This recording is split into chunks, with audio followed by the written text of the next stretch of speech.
passion de la moto, c'est Moto-Kaiser à Limerlé dans les Ardennes. Visitez motokaiser.com. Ouvert tous les dimanches après-midi.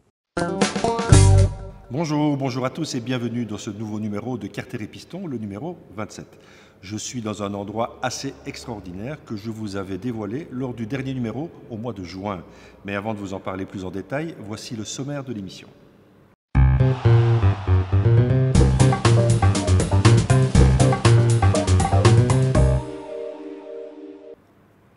Nous irons faire un tour au guidon de la Honda Africa Twin 1100 CRF L et sa boîte DCT.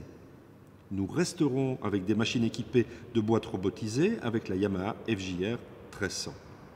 Place aux jeunes avec la découverte de la Triumph Street Triple S en version permis A2. Ce mois-ci, le Dr Grimm nous parlera d'équipement. Enfin, avec cette rentrée, nous essayerons de faire un tour des possibilités qui s'offrent à vous pour améliorer notre mobilité. Souvenez-vous, en juin dernier, je vous présentais donc une exposition extraordinaire consacrée à la moto, exposition qui a lieu au Musée de la Vie Wallonne à Liège. Cette exposition a peut-être eu l'honneur déjà de votre visite. Si ce n'est pas le cas, je vais vous donner l'envie irrépressible d'y venir. Alors, pour ça, on va accueillir la directrice du Musée de la Vie Wallonne, Céline Jadot. Bonjour. Bonjour. Tu vas bien? Je vais bien, merci. Alors, cette exposition s'est ouverte il y a maintenant environ 2 mois. C'était le 1er juillet, si mes souvenirs sont bons. C'est déjà un succès, on peut le dire. Il y a eu beaucoup de fréquentation. Au début du XXe siècle, l'industrie de la moto, et principalement l'industrie de la moto liégeoise, était vraiment prolifique. Et nous étions pratiquement les leaders mondiaux. Le paysage a bien changé depuis. Céline, comment se fait-il en fait que le Musée de la Vie Wallonne ait tout d'un coup décidé de faire une exposition consacrée à la moto? Alors, en fait, ce n'est pas venu tout d'un coup. Il faut savoir que le Musée de la Vie Wallonne est un musée d'ethnographie ou de société, pour faire plus simple. C'est-à-dire que c'est un musée qui collecte les traces de la vie quotidienne, de tous les aspects de la vie quotidienne, depuis sa création en 1913. En région liégeoise, comme tu le sais, l'industrie moto a explosé dans la première moitié du XXe siècle, avec notamment les célèbres demoiselles de Herstal, FN, Gillet et Saroléa. Et le Musée de la Vie Wallonne, lors du déclin de l'industrie, a décidé de lancer une politique d'acquisition de pièces importantes afin de sauvegarder les traces de ce patrimoine de renommée mondiale. Donc c'est d'abord du sauvetage? Tout à fait. La première intention était du sauvetage, absolument. Alors si on se réfère évidemment à l'histoire, on est à la fin des années 50, au début des années 60, on est en 2020. Que s'est-il passé avec toutes ces motos pendant ce temps-là? Alors, donc les motos ont été collectées, on va dire, jusque les années 80. Ensuite, elles ont été conservées dans les réserves muséales pendant quelques années. Et dans les années 2000, une volonté est venue ici au sein du Musée de la Vie Wallonne de mettre en lumière ce riche passé mécanique. Et depuis 2012, les motos sont en restauration. Donc c'est pour ça que l'exposition arrive seulement maintenant, parce qu'en fait les restaurations ont duré plus de 7 ans. Ça je peux imaginer, ça prend du temps parce que c'est des machines qui deviennent rares, c'est des machines dont les pièces ne sont pas facilement trouvables. Et donc il faut avoir des spécialistes. Mais ça on y reviendra plus tard parce qu'un spécialiste, il y en a un ici. Le début de cette exposition, on va le voir tout à l'heure, est consacré à l'aventure. On a des grands aventuriers ici à Liège qui ont mis en valeur les motos de l'époque. On va découvrir une machine actuelle qui, elle, est taillée pour l'aventure. On va découvrir la Honda Africa Twin CRF L 1100 avec sa boîte DCT. On y va.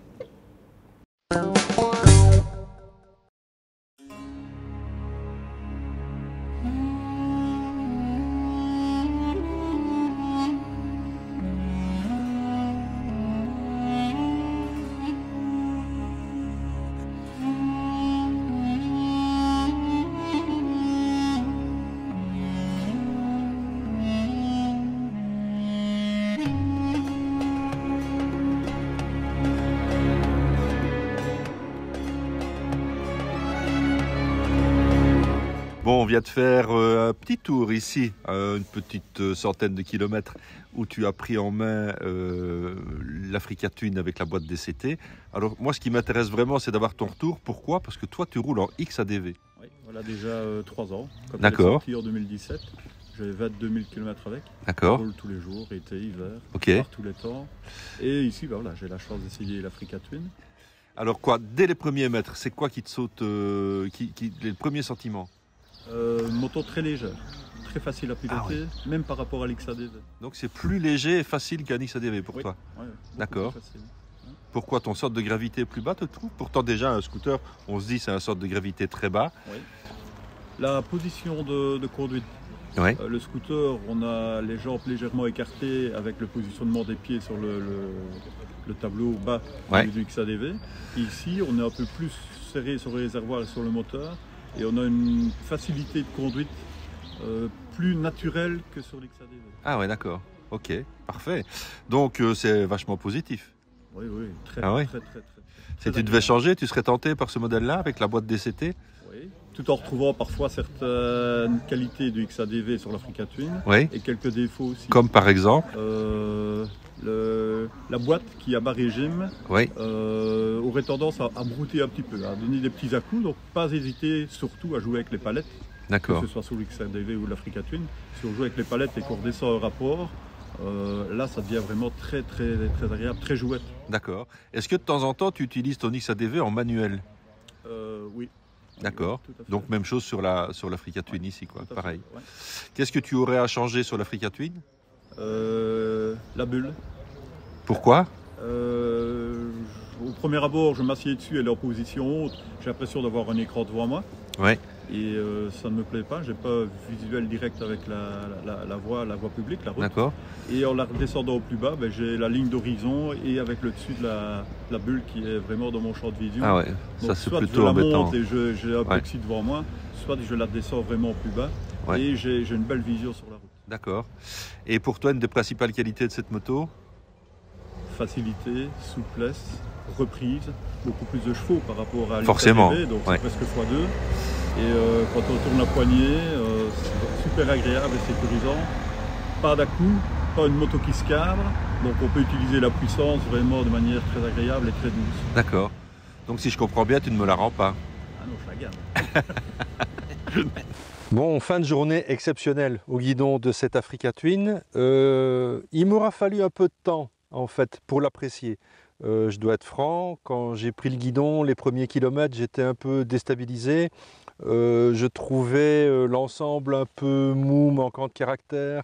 La boîte, oui d'accord, c'est une boîte automatique, mais finalement le plaisir de la moto, est-ce que ce n'est pas aussi les changements de vitesse? Et puis je me suis un petit peu ouvert l'esprit. J'ai roulé beaucoup avec cette moto et au fur et à mesure des kilomètres, je me suis aperçu que je prenais de plus en plus de plaisir à son guidon, que j'en comprenais aussi le mode d'emploi.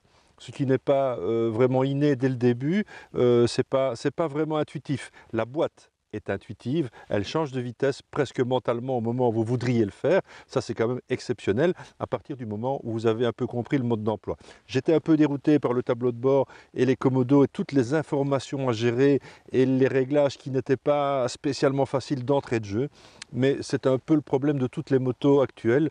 C'est en fait, ces motos sont dotées de tellement d'options, de tellement de possibilités de réglage, qu'en fait, nous, on les essaye, on les a parfois pour une journée, une demi-journée, et quand tout va bien, une semaine. Là, on peut parfois avoir un peu plus le temps de rentrer dans les menus, mais sur une demi-journée ou une journée, on est en général dérouté et on trouve l'accès au menu des réglages assez fastidieux, alors qu'une fois qu'on a sa moto à soi, qu'on y est habitué, c'est évidemment beaucoup plus facile. Au niveau des réglages, donc, il y a une multitude de possibilités. On peut avoir différents modes de conduite, évidemment, qui vont du hors-piste à la route, à la ville, à l'urbain, et deux modes qui sont totalement personnalisables, avec lesquels on peut parfaitement paramétrer la moto comme on a envie de la voir. Alors, cette version est l'Adventure Sport. Donc c'est évidemment avec le nouveau 1100 cm3. On a gagné 100 cm3, on n'a gagné que 6 chevaux par rapport au modèle précédent. Ça se sent un peu une fois qu'on monte un peu dans les tours. Et quand on monte dans les tours, on est évidemment passé en boîte manuelle. Et là, évidemment, la moto commence à prendre vraiment de la vigueur. Il y a un peu plus de couple. Donc c'est une moto qui est très amusante, en sachant qu'on est sur un trail qui est vraiment destiné à l'off-road. Donc on a un ensemble de suspension assez mou avec des grands débattements. Donc ça plonge assez fort au freinage, ça s'enfonce assez fort lors de l'accélération. Et en fait, c'est une moto qui demande un petit temps d'adaptation. Et puis je me suis dit en roulant, bon finalement oui c'est vrai, on aime changer les rapports, on aime freiner tard, on aime rentrer les vitesses. Bon ben ceci est possible. Ceci est possible avec cette moto, ceci est possible avec cette boîte, parce qu'en fait il suffit de passer en manuel, ou même en restant en mode sport, sur un freinage appuyé, on peut descendre évidemment les vitesses au guidon avec le curseur moins, et les monter avec le curseur plus, évidemment. Je me suis dit en fait, il y a certains moments où effectivement, on a envie de jouer, on a envie de rentrer les rapports, on a envie de sortir, accélérer, monter presque au rupteur, passer le rapport suivant. Pour ça, la boîte manuelle, la partie manuelle de cette boîte permet de le faire sans aucun problème. Mais la majorité du temps, quand on se balade le dimanche, mais quel bonheur évidemment aussi d'être super cool avec une boîte de vitesse qui change toute seule au bon moment. On n'est jamais sur un rapport trop haut, on n'est jamais sur un rapport trop bas. On doit s'arrêter de manière précipitée, il n'y a pas de problème, la boîte vous remet en première. En ville, c'est évidemment appréciable et malgré le gabarit de cette moto et malgré son poids, on est à 250 kg et elle tire son épingle du jeu en ville de fait de son grand guidon. On a de la maniabilité et finalement c'est une moto qui est bien équilibrée. La boîte fait 10 kg de plus qu'une boîte normale, mais elle est située tout en bas du moteur, donc le centre de gravité est encore un peu plus bas. Donc c'est une moto très bien équilibrée. Alors bon, dès qu'on sort des sentiers battus, ce pourquoi elle est aussi faite, là, on se rend compte que la moto a vraiment été étudiée pour. On est très bien debout, les pontets de guidon sont très hauts, et donc en fait le guidon tombe parfaitement sous les mains. Donc voilà, c'est une moto très polyvalente, que j'aime beaucoup, parce qu'en fait elle vient quand même chatouiller la catégorie reine pour le moment, qui sont les trails, et elle vient chatouiller la reine qui est la GS depuis des années, qui est sur la première marche du podium, moto que chaque constructeur essaye de venir chatouiller, mais avec des approches un peu différentes. Ici, on est sur quelque chose qui a une orientation quand même plus tout-terrain, plus off-road, peut-être plus aventure que la GS. Donc voilà, c'est une question de choix. Moi j'aime beaucoup cette moto, je l'aime bien dans cette couleur. Elle a un look, il y a une face avant que j'apprécie vraiment énormément, avec ses deux yeux un peu froncés. Je trouve que c'est une moto qui a vraiment de la gueule. C'est une moto qui est disponible dans cette version, donc en Sport Adventure 1100 avec la boîte DCT, à partir de 18 499 €. Et évidemment, après, il y a tout un tas d'options qu'on peut ajouter, comme les valises en alu que vous voyez ici sur le modèle de l'essai. Donc voilà, moto convaincante, mais moto qui demande un temps d'adaptation et une sorte d'acceptation de la philosophie du fait qu'on roule avec une boîte automatique. J'ai eu les mêmes impressions avec l'FJR. C'est une nouvelle génération de motos, ce ne sera pas la majorité des modèles, on est bien d'accord, mais ça existe et en fait c'est assez reposant au bout d'une journée de route. Le nombre de fois où on n'a pas fait ça, c'est assez appréciable et ça l'est d'autant plus en tout terrain, où là en fait on a vraiment un avant-bras qui ne fait qu'une chose, c'est tenir le guidon. Donc c'est quand même vachement appréciable. L'aventure vous tente? Je crois que la Honda est prête à en relever quelques-unes. C'est une moto qui a déjà fait ses preuves sur pas mal de pistes et de routes autour du monde. C'est une autre philosophie que la BMW, c'est une autre philosophie qu'une Triumph par exemple également. Mais c'est une moto qui vaut la peine. Allez l'essayer. Allez l'essayer et essayer de l'avoir un peu plus d'une heure. Parce que c'est un peu compliqué de se faire vraiment une idée en une heure parce que cette moto vaut le détour. Je vais profiter de ce soleil couchant pour encore aller me faire un tout petit tour, sortir de ce chemin sans trop d'encombre, enfin j'espère, et puis profiter vraiment de la lumière rasante des dernières minutes de soleil de cette belle journée d'été. Allez, j'y vais.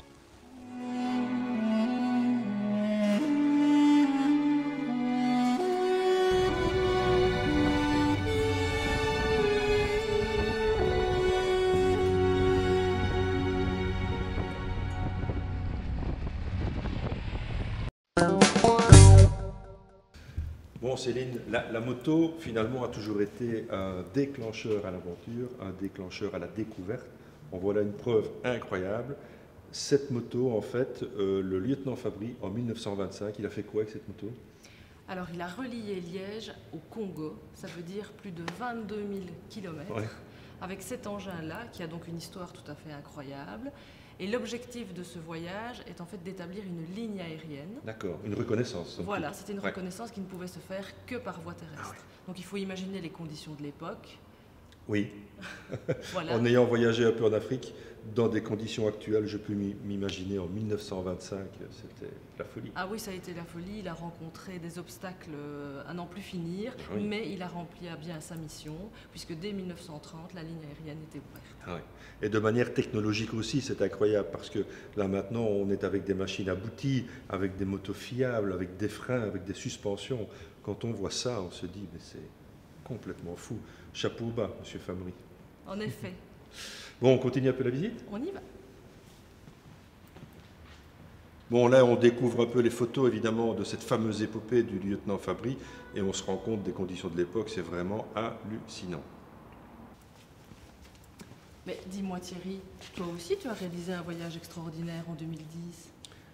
Oui, je ne sais pas s'il est extraordinaire, mais c'était quand même quelque chose d'assez conséquent, parce qu'en fait, j'avais décidé de faire le tour de la Méditerranée. Et donc j'ai fait un peu plus de 23 000 km en un peu moins de 3 mois, en 87 jours. Et d'ailleurs, bah, tu vois, finalement, vous avez un peu mis ça à l'honneur, puisque ça c'est l'équipement que je portais à l'époque. Ça m'a permis de faire une sorte d'état des lieux de la Méditerranée, de voir un peu ce qu'on en avait fait, c'est un peu notre berceau à tout ça.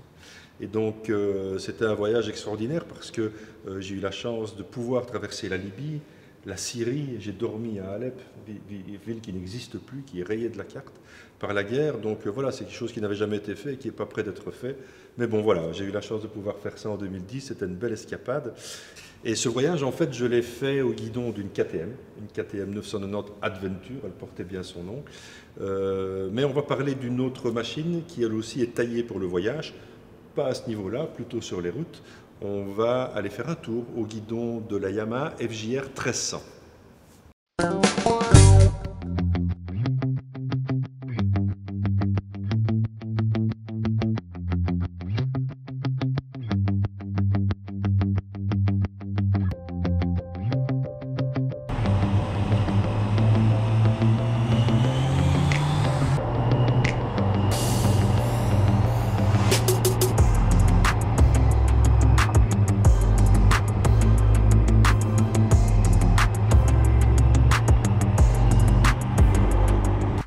Souvenez-vous, dans la dernière émission, je vous présentais la Kawasaki 1000 Ninja SX, une Sport GT, en fait une race qui a tendance à disparaître, et cet essai va encore le confirmer, puisqu'en fait là je suis sur la Yamaha FJR 1300, version AS. Pourquoi AS? Parce que celle-ci a une boîte robotisée, on va y revenir, mais elle est en fait présentée dans sa Ultimate Edition, Last Edition.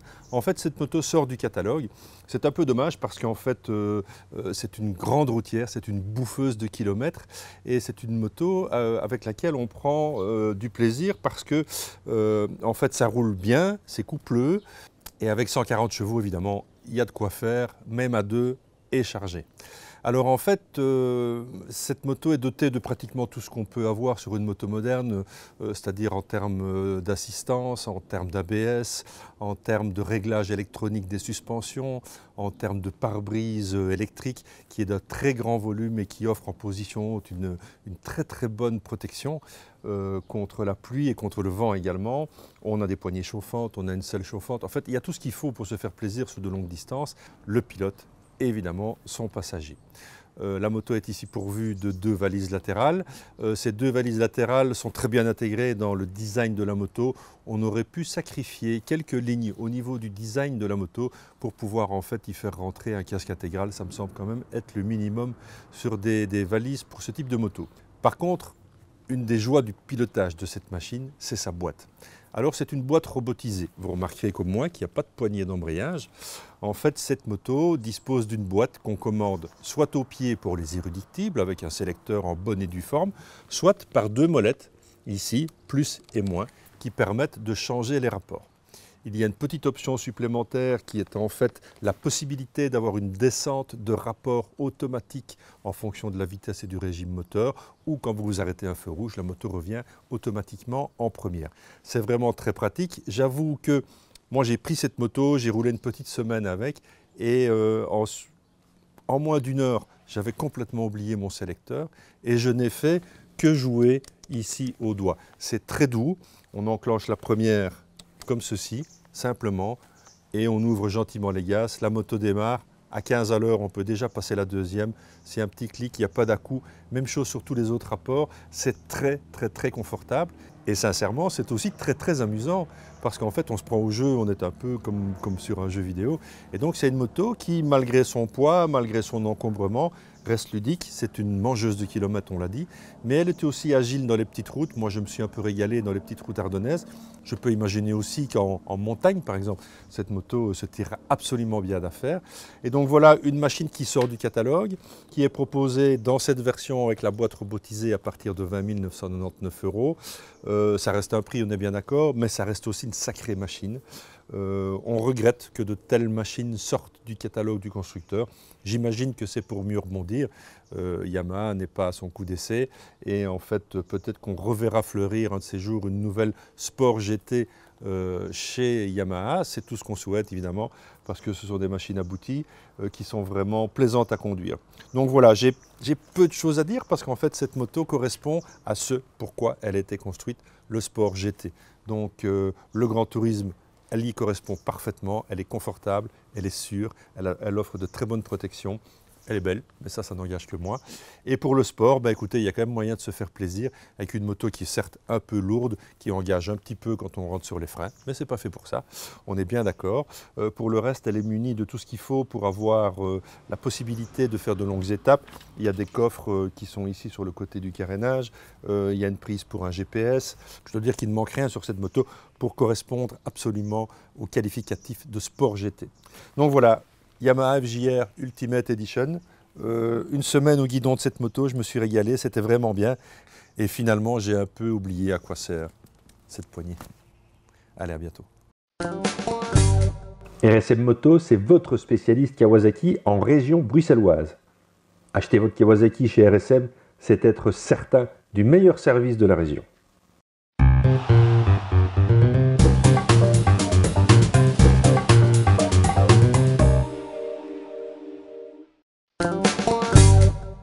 Jacques Mernier, bonjour. Bonjour. Vous êtes le restaurateur officiel du musée de la vie wallonne. Donc en fait c'est vous qui avez remis à neuf toutes ces machines. Vous avez travaillé sur combien de motos?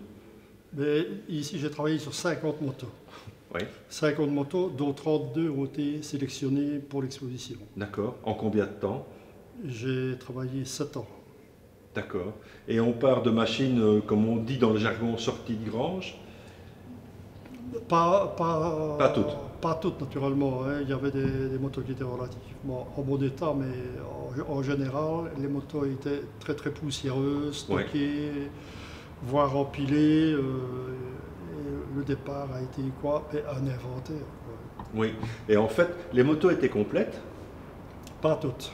Parce que ça, c'est un défi, c'est de retrouver les pièces de motos de ces époques-là. Ah, ben justement, quand on dit défi, parfois c'est une démarche très longue et désespérante parfois. Oui, oui. Mais enfin, on y arrive, quoi. Maintenant, quand on ne trouve pas, il faut bien fabriquer. Hein. On refabrique alors à ce moment-là. Oui. Et donc ça implique le fait d'aller se balader dans toutes les foires, aller chiner dans les bourses, avoir un certain carnet d'adresses, à mon avis. Donc, ce qui compte beaucoup, c'est quand même le carnet d'adresses et les années d'expérience qui font que j'ai beaucoup de relations dans ce milieu. Et vous avez quoi comme formation? Mais en fait, comme formation, je suis technicien, quoi, hein, donc j'étais mécanicien dans l'industrie. Je ne suis pas du tout au départ avec une formation mécanique automobile ou moto. Donc il y a une passion là derrière. Je suis passionné et je suis autodidacte, il faut bien le dire. Ah, oui. C'est encore plus beau. C'est encore plus beau. Maintenant, s'il y a de la passion, donc j'imagine qu'il y a aussi des motos personnelles. Alors, les motos personnelles, naturellement, il y en a. Alors, les préférés, c'est quoi? Alors, les préférés, naturellement, je vais vers la marque Gilet. D'accord. Alors, il y a une raison? Oui, tout à fait, parce que Moto Gilet, c'était une marque liégeoise très connue. D'accord. Mais surtout dans ma famille. Dans ma famille et dans le voisinage, il y avait des motos Gilet. D'accord. Et déjà tout jeune, je chevauchais déjà ces petites motos. Ouais, donc c'est quelque chose qui vous a marqué vraiment. C'est quelque chose qui m'a marqué parce que j'ai toujours été entouré de motos. Ah ouais. Et plus jeune, qu'est-ce que je faisais? J'allais chez les mécaniciens motos, j'allais dans les garages, je lisais beaucoup, j'allais déjà chipoter. C'est ça. J'avais 13 ans, j'enlevais déjà un moteur, je mettais un autre. Quoi. Donc c'est une vie autour des motos, c'est une vie autour ouais. de la mécanique. Et donc voilà ici un exemple, on est évidemment toujours dans le musée et dans cette fameuse exposition. On a recréé un atelier d'époque, l'ambiance est extraordinaire. Il faut quand même souligner que de manière générale, la scénographie de cette exposition est quand même assez exceptionnelle. Alors ici, on est devant une machine qu'on peut dire sortie de grange. On a le début et on va voir plus loin, on a la fin de la remise à neuf. Alors bon, quand on voit ceci, on estime pour la majorité des gens que c'est une cause perdue. Ouais. Parce que là, on se dit, on ne sait plus rien faire avec ça. Non, mais enfin, disons qu'à une époque, on les jetait. Ouais. Ben oui, il faut savoir ça. Oui. C'est vrai qu'on en a acheté énormément. Par manque d'intérêt, ça prenait de la place ou n'importe quoi. Mais une fois les années 70 arrivées, les gens s'y sont vraiment intéressés. Maintenant, pour ce qui concerne ces deux véhicules-ci, on avait la chance d'avoir deux véhicules semblables qui nous ont permis de dire avant, après. C'est ça. Et c'était un bel exemple. Oui, tout à fait. Pour un départ, une recherche. Parce que ça, c'est ce qu'on pourrait retrouver dans le fond d'une cour de ferme. Maintenant plus, à mon avis, ça devient très difficile. Ça existe encore, mais c'est très très rare. Ouais, très rare. Il faut beaucoup de choses, disons. Bon, alors ici, il faut pratiquement il faut redémarrer à zéro. Donc j'imagine que c'est un démontage complet. D'abord, avant de démonter, il faut faire ce qu'on appelle un état des lieux. Donc, connaissant le véhicule, on regarde le véhicule dans l'état où il est comme maintenant et on dit oui, ça c'est pas d'origine, ça c'est pas d'origine, donc à retrouver. Et ça réclame déjà une sacrée connaissance. Il faut déjà une certaine connaissance des véhicules et voir l'état des moteurs et aussi là-bas envisager des révisions complètes. Et alors on peut démonter. D'accord. On va aller jeter un coup d'œil à celle qui est terminée. Bon Jacques, nous voilà devant la moto terminée.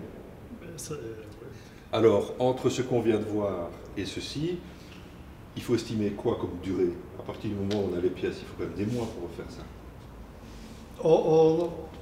En travaillant autour de la moto, je ne vais pas dire tous les jours, mais en tant qu'amateur et en tant que bricoleur, quoi, comme passion, quoi, on doit dire 8 mois. D'accord. Donc on doit dire 8 mois. S'il y a des recherches ou si on dépend, comme bien souvent maintenant, d'un artisan ou l'autre. C'est ça, qui doit refaire. Donc il doit refaire, il faut attendre ou quoi. Mais c'est vrai qu'il faut faire ça en tant qu'amateur. Si vous mettez ça chez un professionnel. Oui, mais bon, ça ne va pas coûter le même prix. On parle d'autre chose. Là, on est devant une gilet de quelle année? C'est 1926. 1926, quelle cylindrée? 350. D'accord. 352 temps. 352 temps. 2 temps et 2 vitesses. D'accord. Alors, qu'est-ce qu'on peut attendre comme performance d'un véhicule comme ça? Ça roulait à combien, ça? Ce véhicule-là roulait entre 50 et 60 km/h. D'accord. Il ne faut pas espérer plus. Dans les descentes, peut-être, mais il ne faut pas espérer plus. Ça peinait assez dans les côtes, mais c'était quand même, pour l'époque, un véhicule assez confortable et qui était quand même prisé parce que endurant et un peu performant, si on veut. Mais bon, 60 à l'heure, vu la dimension des freins, c'est bien déjà, hein? Oui, c'est pas mal. Et naturellement, dans les catalogues, ils annoncent toujours peut-être un peu plus, mais d'avoir roulé avec ce genre de véhicule, je sais qu'on doit honnêtement dire, ben oui, il faut pas en vouloir de trop. Et alors, en fait, on est sur un 2 temps, donc quoi? On roulait avec un mélange? Alors, à l'époque, celui-ci, en tout cas, c'était un réservoir avec deux compartiments. Il y avait un compartiment d'huile et un compartiment d'essence. D'accord. Et le mélange se faisait par la tirette qui se trouve à droite. D'accord. Donc, de temps en temps, on mettait un peu d'huile. Et alors, disons que quand le moteur commence à chauffer ou dans les côtes, on tirait sur la tirette et ça descendait très doucement. Et alors vous aviez goutte à goutte l'huile qui se mélangeait à l'essence pour lubrifier le moteur. Incroyable. Incroyable. Maintenant, bon, on n'est pas là pour parler argent, mais pour se donner quand même une idée. Que vaut maintenant sur le marché une machine remise dans cet état-là? Alors, ce genre de moto-là, sans exagérer, et parce que cette moto-là n'a pas été reniclée, et ce sont les coûts très importants, ce sont les niclages ou les chromages, on doit compter entre 5 000 et 6 000 euros. D'accord. C'est pas énorme encore quand on tient compte finalement du travail que ça représente et finalement de la rareté de l'objet. Oui. Je trouve que c'est quelque chose que tout amateur devrait à la limite avoir dans son salon. Hein. Parce que l'objet est magnifique. L'objet est beau. L'objet est beau. Bon, maintenant c'est peut-être toi et moi qui le trouvons beau. Mais bon, il y en a peut-être qui vont se dire, mais enfin ça dans un salon, non merci. Et pourtant, ça a quand même une sacrée gueule.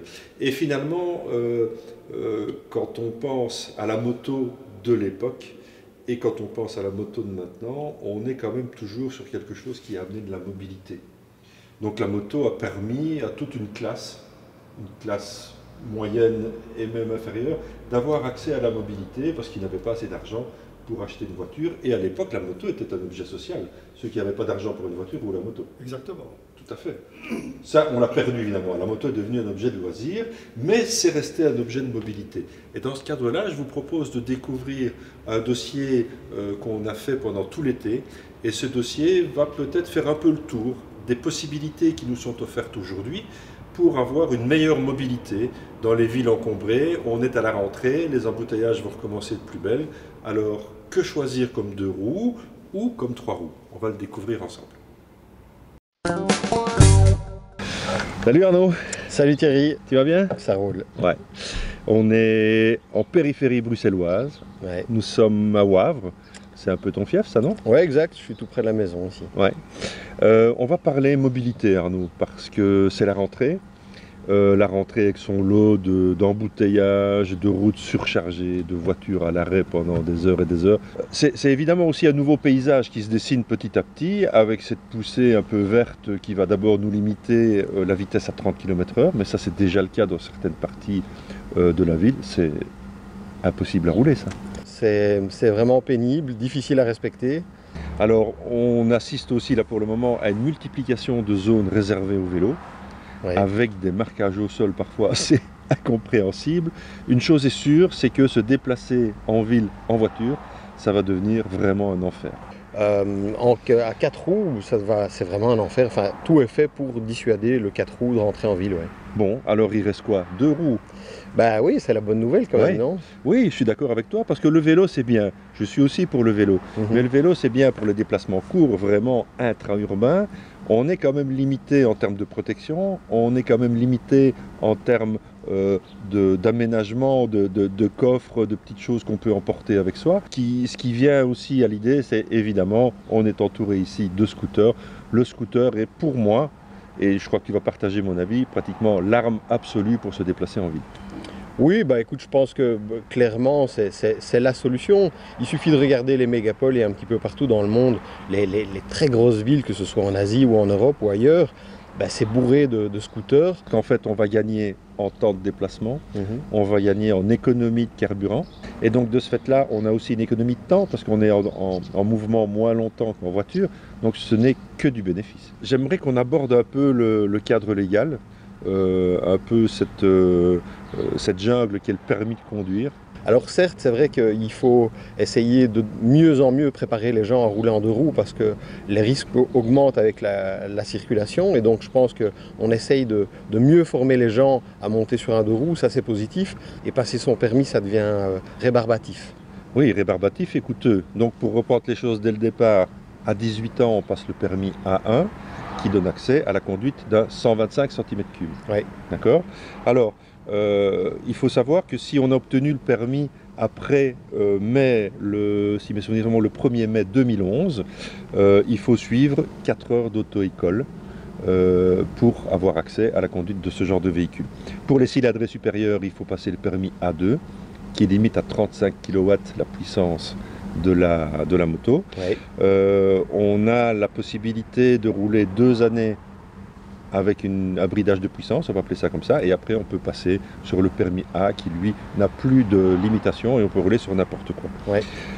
Il faut savoir aussi pour les automobilistes, et ça c'est important quand on parle de mobilité, c'est qu'en fait, si vous avez un permis qui date d'avant 1988, je te vois légèrement sourire, eh bien en fait on peut rouler directement sur un 125 cm3 sans avoir à repasser quoi que ce soit. Je conseille quand même à des gens qui décident de passer le pas du 2 roues, d'aller suivre une formation, d'aller prendre peut-être quelques heures d'auto-école, de faire un petit stage, par exemple chez Fedemote, qui vont les remettre en selle et leur donner les bons conseils pour reprendre le guidon.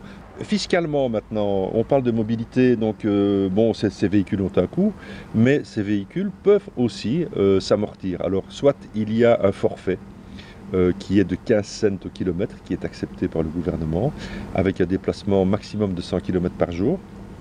Et donc, soit on accepte ce forfait, soit on se dit, ben moi j'ai quand même plus de kilomètres, et je vais adopter ce qu'on appelle les frais réels. Ouais. Et là, un véhicule comme ceux qui sont derrière nous sont déductibles à 100% à partir du moment où on apporte la preuve, c'est-à-dire tous les documents et les justificatifs qui viennent pour l'utilisation de ce véhicule. Même chose sur l'amortissement, même chose sur les vêtements de protection. Ouais. S'ils sont achetés dans un magasin de moto avec une facture, ça c'est déductible, ça c'est déductible à 100%. Donc c'est quand même pas mal. Écoute, tu m'apprends une partie parce que j'ignorais au niveau fiscal les taux et les possibilités de déductibilité et c'est vraiment intéressant. Je pense qu'il faut en profiter, hein, clairement. Oui, parce qu'en fait en voiture, on n'arrive jamais à avoir 100% de déductibilité. Non. C'est dur à dire ça, hein? Oui. Voilà, mais je l'ai dit. Par contre, on y arrive en moto, donc on est sur des véhicules qui à la base sont quand même moins onéreux, moins chers à l'achat qu'une voiture. À l'utilisation, ils sont aussi moins chers qu'une voiture et on les déduit à 100%. Ouais. Ça devient quand même vachement tentant. Maintenant, il y a 2-3 petites choses qu'il faut savoir quand on se déplace en 2 roues de manière urbaine ou à l'approche des agglomérations. Donc, c'est-à-dire au moment où on arrive dans les bouchons, c'est cette fameuse remontée des fils. Alors, toi, tu la pratiques? Oui, bah oui. Moi, je la pratique. J'avoue que c'est un exercice éreintant parce qu'en fait, ça demande beaucoup de concentration. On se retrouve entre 2 fils d'acier et il faut en fait être en permanence ses yeux dans les rétroviseurs des autres voitures, voir s'il n'y a pas une roue qui se braque. Mais c'est aussi un des avantages du 2 roues, on peut remonter les fils et donc de nouveau un gain de temps. Ouais. Tu connais les règles? Non, à vrai dire non. Maintenant, c'est vrai que je le pratique. Bon, alors c'est vrai que ça nécessite une attention de tous les instants, oui. Beaucoup de concentration. C'est vrai que c'est fatigant. Par contre, si on respecte les règles de la remontée des fils, on abaisse le risque. Alors les règles, quelles sont-elles? En fait, on doit faire une remontée des fils entre les fils les plus à gauche possible. D'accord? Okay. Donc entre la 3e et la 2e bande. On remonte les fils à ce moment-là. C'est toujours là que ça se fait, de manière presque naturelle. Oui, tout à fait. On ne peut pas avoir, si les voitures sont en mouvement, on ne peut pas avoir un gradient de déplacement supérieur à 20 km/h. Les voitures roulent à 30, on doit être à 50 maximum. Okay. Ce qui nous laisse quand même le temps, c'est une remontée des fils relativement lente, qui nous laisse le temps de réagir et de monter sur les freins par un automobiliste qui décide de changer de bande parce qu'il trouve que l'autre va plus vite ou qui est en train de lire ses news sur son téléphone. Ouais. Voilà. Et au-dessus d'un déplacement des fils de 50 km/h, la remontée des fils n'est plus autorisée. Okay. Donc voilà les 3 règles. Bon, la principale à respecter, je crois que c'est la vitesse. Il m'est déjà arrivé de remonter les fils et de me faire klaxonner par des motards derrière qui sont à 80 ou 100 à l'heure entre les fils. La moindre voiture qui bouge et c'est la catastrophe, on se la prend, quoi. Donc il faut rester humble, on est en 2 roues. Je crois que c'est la recette miracle. Rester humble. De mobilité, et on a ici derrière nous 3 modèles de chez Honda. 3 modèles qui sont des 125 cm3, donc c'est eux qui vont viser le plus large, hein, en partant de l'automobiliste qui a 40 ans de permis derrière lui qui veut s'y remettre, le jeune, la dame, et on a en fait 3 philosophies différentes. On vient de les essayer un petit peu. On a en fait l'entrée de gamme qui est le PCX 125, qui est à un prix de 3 099 €. Franchement, ça c'est un peu l'arme absolue en ville. Hein. Oui, c'est vrai que c'est très maniable, ça va dans tous les sens, c'est très facile à utiliser. Moi, je suis vraiment étonné des prestations moteur de ces engins parce que, pour être tout à fait sincère, j'avais jamais roulé vraiment avec des scooters 125 de dernière génération. Et les prestations moteurs sont vraiment étonnantes. Moi, très bonne surprise. Mais c'est vrai que le PCX, bon, il est très jouette, il est fait pour la ville, il se faufile partout, il est très facile à utiliser, c'est un engin assez intéressant. Et en fait, ce que je trouve étonnant, et ça on peut le retrouver au niveau caractère sur les 3 machines, c'est en fait, tu es au feu rouge, tu ouvres, ça part relativement vite. Ouais, vraiment. Moi je trouve que tu t'extirpes de la circulation vraiment avec beaucoup de facilité. Alors, bon, celui-là, on dit c'est l'entrée de gamme, il a un gros rangement sous la selle de 28 litres. C'est pas le champion de la catégorie, on va y revenir plus tard. Ouais. Maintenant, on a l'éclairage LED. Tous ces scooters ont l'ABS, il faut quand même le savoir, ce qui est maintenant une obligation de toute façon. Ouais. Et donc ça, c'est évidemment très très bien pour la sécurité. Il n'offre pas la protection maximale. Il a un pare-brise assez bas. Ouais. Et de ce fait, on peut dire, bon, bah ok, d'accord, on va peut-être un peu mouiller. Je voulais juste faire une petite parenthèse sur le fait que on a maintenant chez les équipementiers des petites tenues de pluie qui ne coûtent pas très cher du tout, qui se roulent en boule en dessous de la selle et qui permettent de rouler comme ceci avec la combinaison au-dessus de soi et d'arriver au boulot. On enlève sa combi et on est au sec, quoi. Absolument. Donc ça, c'est vraiment pas mal. On a ensuite le Bellâtre, tu vois, c'est le SH, le 125 qui est là derrière, et qui lui, d'après ce qu'on nous a dit chez Honda, a un succès dingue à Rome. C'est le scooter des Romains et des Romaines. Parce qu'il a cette petite ligne un peu classieuse. Il est très très beau, effectivement. Là, il est présenté avec un top case. Donc, il a aussi du rangement sous la selle plus le top case. On est sur quelque chose de différent parce qu'il a des grands trous. Oui, le comportement est différent. Bon, ça reste très, très joueur, ça reste très maniable. Ça ne m'étonne pas qu'il ait du succès dans les grandes villes du sud de l'Europe. Alors, il faut savoir quand même que maintenant, la technologie évolue, ainsi que les équipements. Donc, il faut savoir que ce scooter-ci, donc le SH, il est muni d'une Smart Key. Donc, en fait, c'est une clé qu'on garde en poche, donc qui permet en fait de déverrouiller et de verrouiller le scooter. Il possède aussi un écran LCD complet au niveau du tableau de bord. Et il a une fonction qu'on ne retrouve pratiquement qu'en automobile, c'est le start-stop. Donc, tu arrives à un feu rouge, hop, il s'arrête, le feu devient vert, le moteur redémarre. Encore de l'économie. Alors, pour parler d'économie, en fait, le premier scooter dont on a parlé, il a une consommation d'environ 2 litres au 100. C'est ridicule. Oui, absolument. On est à 2 litres 2 sur le SH. Et alors là, juste derrière moi, il y a le Forza. Le Forza, c'est la dernière évolution, c'est le dernier né là-bas chez Honda. On est dans un format déjà beaucoup plus imposant, on est toujours sur un 125, on est sur quelque chose de beaucoup plus confortable. Ça, c'est vraiment terrible, on s'assied dessus. Mais d'abord, il a le gabarit, il n'a pas... C'est étonnant que ce soit un 125, c'est vrai que de prime abord, comme ça, quand on le regarde, on se dit tout de suite c'est un 300 ou un 400, c'est pas le cas, c'est un 125. Néanmoins, apparemment, il est légèrement plus puissant que les deux autres pour compenser le poids, parce qu'il y a quand même un poids supérieur.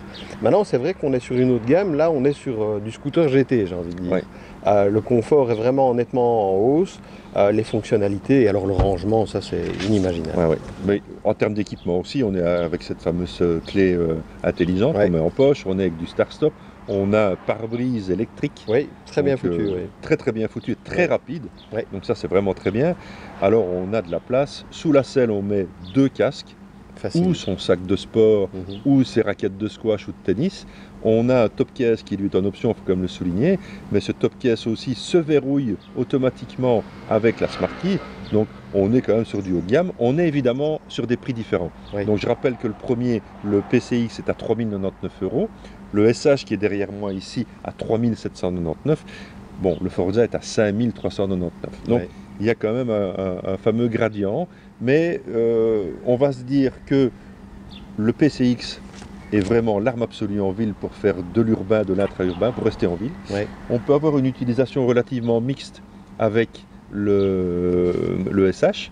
Et le Forza est celui qui, à mon avis, conviendra le mieux si on doit faire un peu d'autoroute, parce qu'on va se mettre à 100, 110 sur l'autoroute, 120, aucun problème. Il le fait.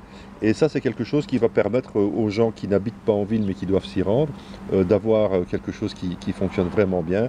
Vous sortez du bureau, vous allez à votre salle de sport, pas de problème, le sac est sous la selle. Vous voulez même aller faire des courses, vraiment, ça peut le faire.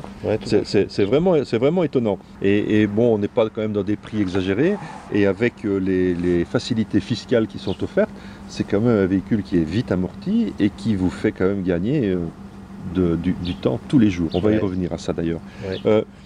Bon, maintenant, si on veut passer à l'étape au-dessus, on arrive tout de suite dans les 300 cm3. Alors il faut savoir que chez Honda, il y a la même offre. Le SH et le Forza existent en 300. Le SH est à 5 499 € et le Forza à 5 999 €. On voit qu'il n'y a pas un gradient énorme entre le 125 et le 300. Effectivement. Tout est une question de permis, évidemment. Il y a aussi une alternative qui est particulière. On en voit de temps en temps, on se demande comment ça fonctionne. C'est les scooters à 3 roues. Il y en a de plus en plus et c'est de plus en plus convaincant parce que la technologie fait avancer les systèmes avec ces fameuses 2 roues à l'avant. Ça rassure beaucoup de monde. Pour tous les gens qui trouvent que le 2 roues est dangereux, c'est vrai que le 3 roues représente une alternative qui apporte de la sécurité et les gens sont sensibles à ça. Donc c'est, je pense, la raison de leur succès. Oui, absolument. Bon, on apporte de la sécurité, pourquoi? C'est très facile à comprendre. Hein. On a, au lieu d'avoir un point de contact au sol avec la roue avant, on en a 2. D'accord ? Donc forcément, on a une meilleure adhérence. Forcément, on est moins sensible à certains obstacles. Je pense par exemple à des rails de tram en ville, à des pavés à Bruxelles. Hein, sous la pluie, on va être beaucoup plus sécurisé sur un 3 roues. Même chose pour le freinage. On a ces fameux 2 points de contact au sol, donc on a un meilleur freinage. Alors, je voudrais te parler d'une nouvelle machine qui n'est pas chez Honda, qui est chez Yamaha. C'est le nouveau Tricity, 300 cm3. Et son architecture fait, et ça c'est extraordinaire, qu'il peut être conduit par un permis A1. Il est considéré comme un 125 cm3. Alors ça c'est pas mal, parce qu'on se retrouve avec un 300 cm3, du coffre moteur, de la sécurité parce qu'on a 2 roues devant. Je te propose de le découvrir. On va voir le Tricity 300. Non più tra i farfalloni amoroso, notte e giorno di torno girano, delle belle turbando al riposo, quattrocino d'amor, delle belle turbando al riposo, oggi sei quattrocino d'amor. Non più avrai questi bei panacchini, quel cappello leggero galant. Bon, bien voilà, 2 bonnes heures que j'ai pris possession de ce Yamaha Tricity. J'ai fait un peu de route de campagne, là je suis arrivé en ville. Je suis assez étonné, je suis assez bluffé, un peu comme je l'ai été quand j'ai pris en main la Yamaha Niken, puisqu'en fait l'architecture est similaire. On est avec 2 fourches, avec 2 roues à l'avant, et on a de suite en fait un sentiment de confiance absolue dans le train avant. Et on se surprend à prendre un peu plus d'angle qu'on devrait en prendre, juste pour le fun. Donc en fait, ce Tricity, les premières impressions qu'on en retire, c'est en fait du plaisir absolu et de suite une sorte d'oubli de la machine. Et ça, je trouve ça très fort parce qu'en fait, oublier sur quoi on roule, sur quelque chose qui est destiné à la mobilité, fait qu'en fait, on a une attention supérieure sur ce qui se passe autour de nous. Ça, évidemment, c'est très important. Sur la circulation, l'état des routes. Donc, en fait, premier but atteint. En termes de protection, bon ici vous voyez il fait vraiment très bon, donc je n'ai pas eu trop à me soucier des protections, mais en tout cas en ce qui concerne le vent, c'est pas mal. Il est à souligner qu'il existe en fait un pack Urban avec un pare-brise beaucoup plus haut, mais aussi un top case. On y reviendra plus tard en fait parce que ça ne fait qu'augmenter la capacité de chargement qui est déjà énorme de cette machine. Ensuite, en ville, eh bien en fait, on pourrait croire qu'un train avant d'une telle moto ou d'un tel scooter est quelque chose qui est en fait quelque chose qui est pâteau. Eh bien non, pas du tout. On garde de l'agilité, on garde de la mobilité. L'autre point fort, évidemment, ça c'est vraiment extraordinaire, c'est que de par son homologation, cette machine qui, rappelons-le, est à 300 cm3, est accessible au permis B. Donc, si vous avez un permis B qui a été délivré avant 2013, il n'y a aucun problème, vous enfourchez ceci et vous partez directement avec.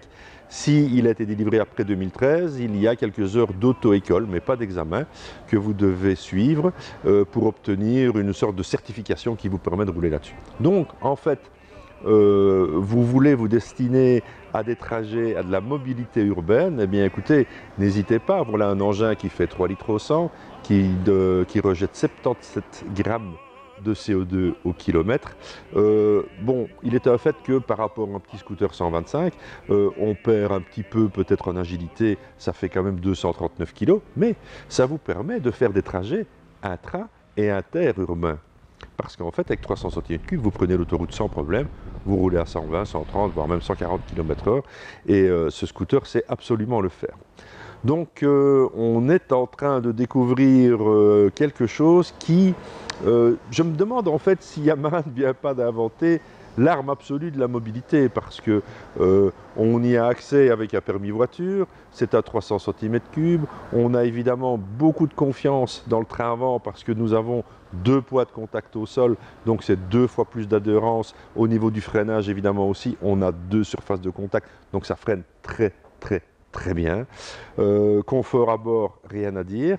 Et surtout, alors bon, comme c'est quelque chose qui est destiné à la mobilité urbaine et même en duo, donc vous pouvez mettre 2 casques sous la selle et y ranger un grand nombre de choses, dont un sac à dos, dont votre ordinateur portable. Et d'autre part, si vous améliorez l'équipement de base par le pack urban, vous aurez un top case de pratiquement 40 litres qui viendra encore augmenter la capacité de chargement que vous pourrez emporter avec vous. Donc, je suis vraiment conquis. Moi, j'aime bien sa gueule. Il est beau. Les nouvelles couleurs Yamaha avec cette couleur mat satinée avec une pointe de verre dedans, je trouve ça vraiment très joli. C'est vraiment un engin qui gagne à être connu. Allez l'essayer, allez chez vos concessionnaires. Ça coûte 8 199 € et à ce prix-là, vous avez la possibilité d'accéder à une mobilité urbaine, moderne, sûre et sécurisante. Bon, vous le constatez, en fait, rouler en ville en 2 roues, en plus d'être plus facile, en plus d'être plus économique et en plus d'être plus rapide, peut rapidement devenir aussi beaucoup plus amusant. Bon, on peut se prendre au jeu en fait, hein. On s'assied là-dessus, on roule une semaine et on se dit punaise, pourquoi je ne l'ai pas fait plus tôt? Et petit à petit, on se dit aussi pourquoi est-ce que le week-end je n'irai pas me balader aussi un petit peu avec mon 2 roues motorisé. Bon, là, il faut avouer que le 125 arrive à un moment donné à ses limites. Le 300 peut déjà répondre à pas mal de choses, mais il existe des gros scooters. Il existe des gros scooters. Chez Honda, il y en a un, c'est le XADV. Tu as déjà essayé? Non, pas encore, mais on m'en a dit que du bien. Oui, mais en fait, il est assez exceptionnel parce que c'est d'abord le seul scooter, à mon avis, avec des capacités off-road. Il a été conçu pour des grands débattements de suspension. Et il a cette fameuse boîte DCT qui est quand même assez exceptionnelle, qui permet de rouler en full automatique ou bien qui permet de passer en manuel. Mais on est un peu comme un jeu vidéo, si tu veux. Tu vois, on est... plus-moins au guidon. D'ailleurs, j'ai retrouvé les mêmes sensations sur l'Africa Twin qui est aussi présente dans ce numéro. Par contre, il y a une grosse vedette depuis des années. Depuis des années. Ça fait 20 ans qu'il a un peu révolutionné le monde du gros scooter. Ouais. Et en fait, c'est le fameux T-Max de chez Yamaha. Oui, le T-Max qui grimpe en cylindrée aussi, de version en version. Exact. Ouais. Mais qui a directement fait mouche dès qu'il est sorti. Ouais. Et même beaucoup d'amateurs de roues et des motards sont passés sur le T-Max en disant qu'il procurait des sensations quasi identiques que sur une moto. Et donc, c'est vrai qu'il a beaucoup de succès, on en voit beaucoup. Oui, tout à fait. Et écoute, je viens de l'essayer et donc je confirme absolument ce que tu viens de dire. On va essayer ensemble le T-Max 560.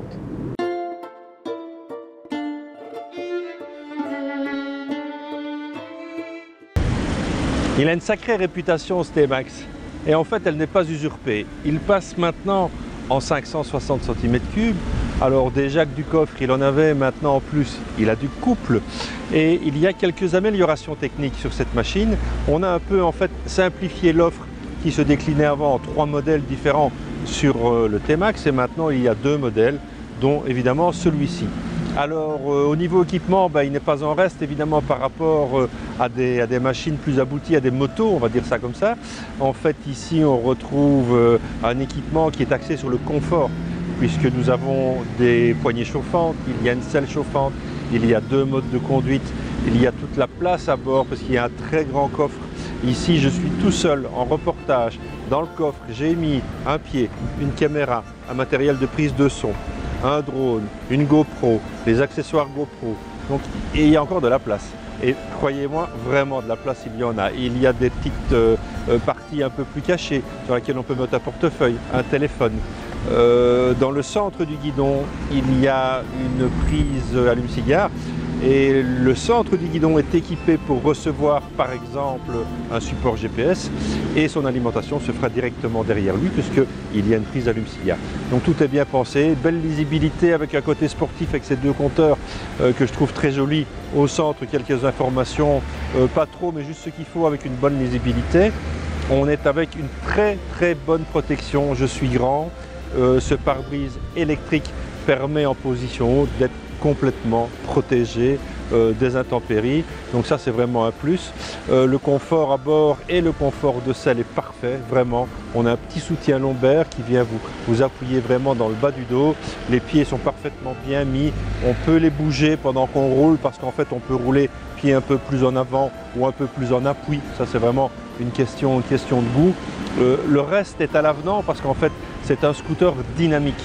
Alors c'est un scooter dynamique parce qu'en fait dans les petites routes on s'amuse avec, il y a de la reprise, on est très vite à des vitesses un peu élevées, mais sincèrement il va supporter l'autoroute, il va supporter de l'autoroute même à 2 et même à 2 chargés.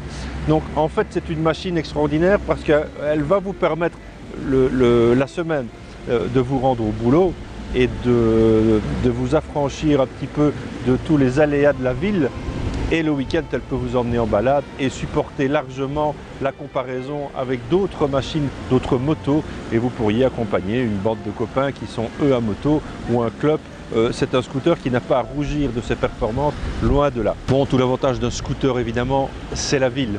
Alors en fait, ici, évidemment, il est à l'aise en ville, mais on pourrait quand même lui reprocher un certain encombrement. C'est un gros scooter, on est sur un 560 cm3, donc il prend un peu de place, effectivement. Il est peut-être un peu large. Au niveau maniabilité, au niveau angle de braquage, au niveau reprise, il n'y a rien à dire. C'est fait pour la ville. Il faut s'y habituer un petit peu, parce que comme je viens de le dire, c'est un modèle un peu plus encombrant qu'un 125 ou un 300. Mais ici, on peut évidemment allier un peu le meilleur des deux mondes. Voilà, là je vais repartir un peu par la ville et puis je vais m'en éloigner pour profiter aussi des qualités dynamiques de ce T-Max.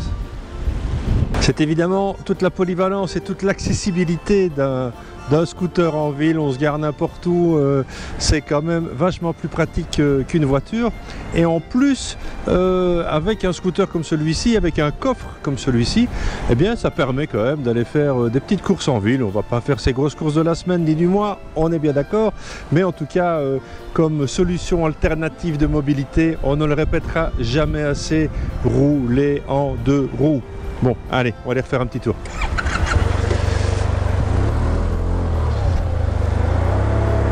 Ouais, voilà, petit passage de rond-point, on s'insère dans la circulation, le moteur est souple, on est à l'abri du vent. Bon, maintenant, si je veux en profiter un petit peu du vent, je descends mon pare-brise. Sinon, si je relève le pare-brise à la position haute, eh bien en fait, je suis complètement protégé.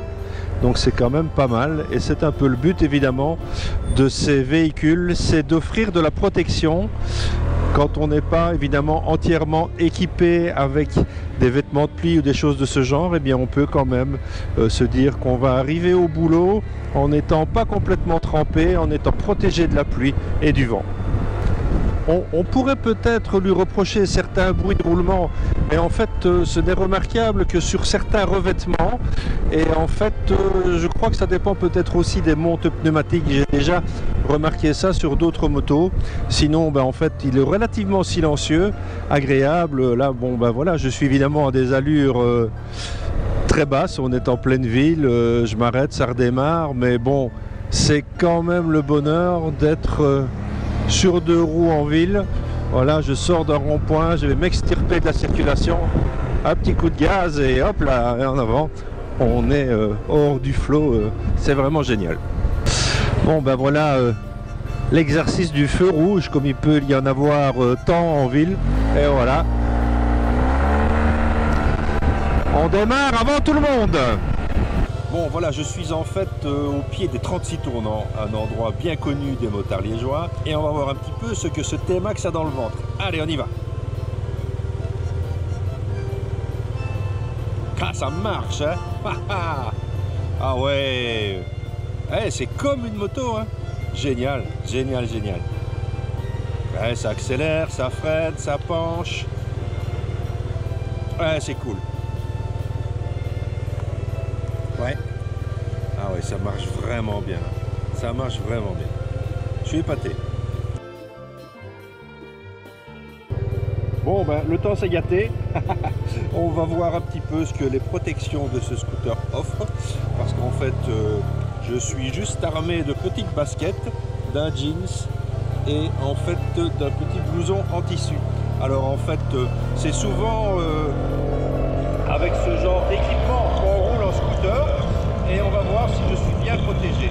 J'ai évidemment les bras et les manches qui sont un peu mouillés parce que là, comme vous le voyez, ça tombe. Mais voilà, en termes de protection, sincèrement, c'est vraiment pas mal.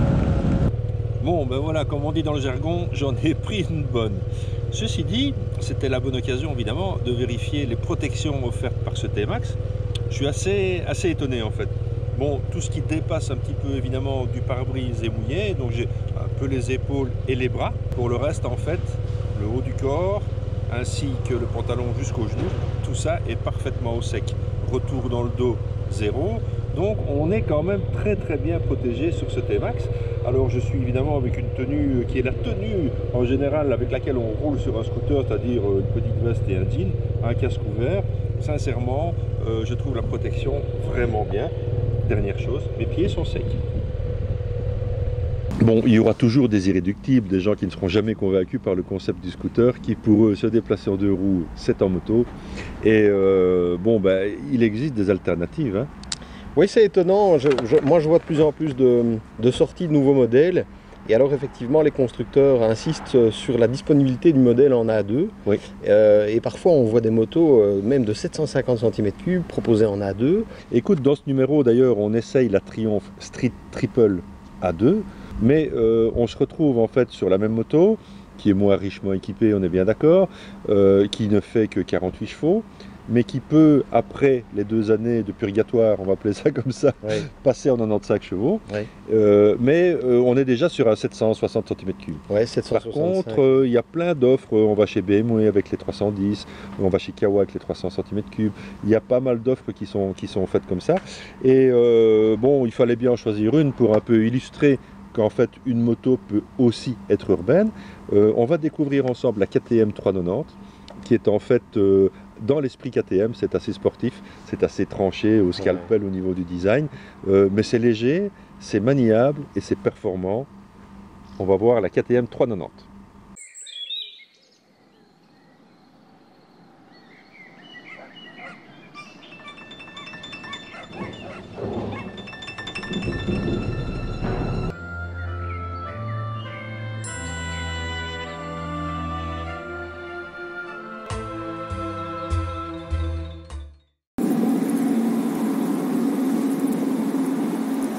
Voilà, en fait, cette KTM de la mobilité, elle n'en manque pas, avec laquelle on peut vraiment s'amuser, on peut vraiment en ville déambuler dans les petits coins. Elle a un rayon de braquage très court qui nous permet en fait de se faufiler dans n'importe quel. Voilà, on se faufile vraiment n'importe où avec cette petite moto. Voilà, de la mobilité, il y en a avec de la trottinette électrique.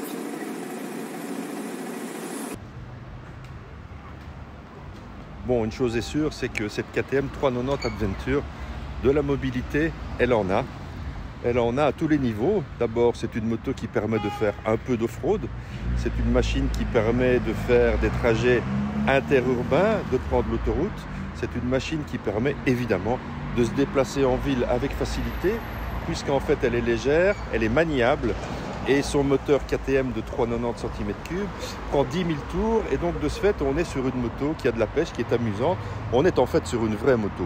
Et là, ça change évidemment du concept dont nous avons parlé en fait depuis le début de cette rubrique, qui sont en fait les scooters, puisqu'ici on est sur une vraie machine. Alors une vraie machine, d'accord, mais avec ses avantages évidemment et ses inconvénients. Alors les avantages, quels sont-ils?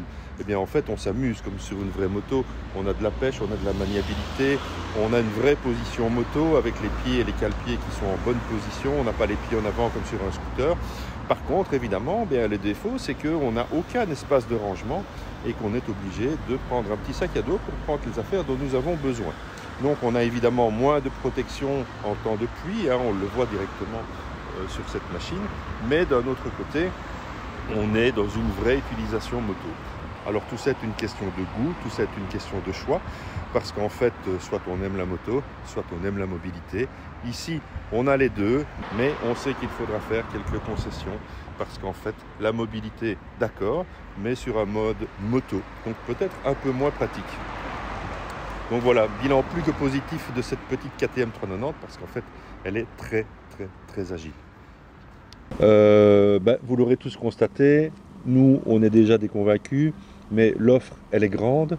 Il y a beaucoup d'avantages à se déplacer en 2 roues motorisées en ville. Deuxième argument, vous allez gagner au moins 50% de votre temps de trajet. Si vous faites 2 heures de route le matin, 2 heures de route le soir, ça fait quand même beaucoup de temps de gagner, hein, pour le passer avec votre famille, pour le passer à la salle de sport. Gagner 5 heures sur une semaine, ça fait du bien. C'est pas mal, hein, ouais, 5 heures avec ses gosses ou 5 heures au squash avec ses potes, ouais. C'est beaucoup mieux que dans les embouteillages. Hein. Oui, tout à fait. Et en plus, il y a un raccourcissement des temps de trajet, mais il y a aussi une forte diminution des coûts de transport liés à l'essence, tout simplement. Donc fait, on consomme quasi rien, et ça, c'est encore une belle économie qui est tout à fait non négligeable. Oui, pour profiter encore mieux de son temps libre. Voilà. Ça, c'est top. On peut aussi dire qu'on participe à rendre la planète plus verte. On consomme moins, on fait moins d'émissions de CO2, on a des temps de déplacement qui sont raccourcis. Donc tout ça fait que finalement, on laisse une empreinte écologique positive. De toute façon, c'est clairement un acte citoyen et un comportement éco-responsable, on va dire. Oui, exactement, exactement. Et alors, il y a un point que je trouve exceptionnel. Et ça, il n'y a que ceux qui le pratiquent et qui font de la moto qui pourront acquiescer et aller dans notre sens. Vous arrivez au boulot, vous arrivez chez vous avec le sourire. Ouais. Voilà. Ouais. Parce qu'il n'y a rien à faire. Combien de fois j'ai entendu des gars qui me disent tu sais, moi le matin au boulot, j'y vais pas vraiment en ligne droite parce que je passe un peu par là, je passe un peu par là. Parce qu'il y a une notion de plaisir qui disparaît complètement quand on est en voiture et qu'on retrouve quand on est en moto. Bon, ben n'attendez plus. Passez-y.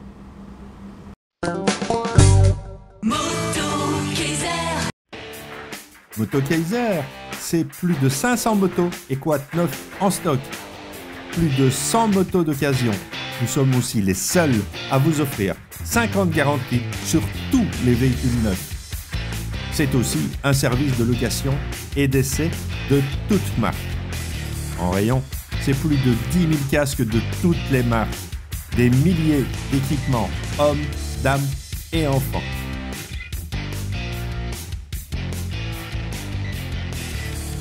C'est un but de balade le week-end. Ça me permet de voir les nouveautés. Tous les dimanches, c'est Moto Kaiser. Visitez motokaiser.com. Ouvert tous les dimanches après-midi. Jacques, ce qu'il y a d'extraordinaire, c'est l'état général de toutes ces machines qu'on voit ici dans l'exposition. Ces machines sont toutes en état de rouler? Alors non, il y en a certainement qui, à moindre frais, à quelques petits travaux, tourneraient, et je dirais, dans une grande majorité. Ça n'a pas été le but. Donc, pour le jour d'aujourd'hui, avec ce qui est présent ici, ça ne tourne pas. D'accord. Donc on peut dire qu'en fait, elles sont vides, en fait. Elles sont vides, surtout au niveau des allumages, quoi. Hein. Oui, donc, bien sûr. Elles sont démagnétisées et avec le temps, donc on n'a pas d'allumage, quoi. Hein. D'accord. Mais mécaniquement, sur l'ensemble, c'est complet, c'est en ordre.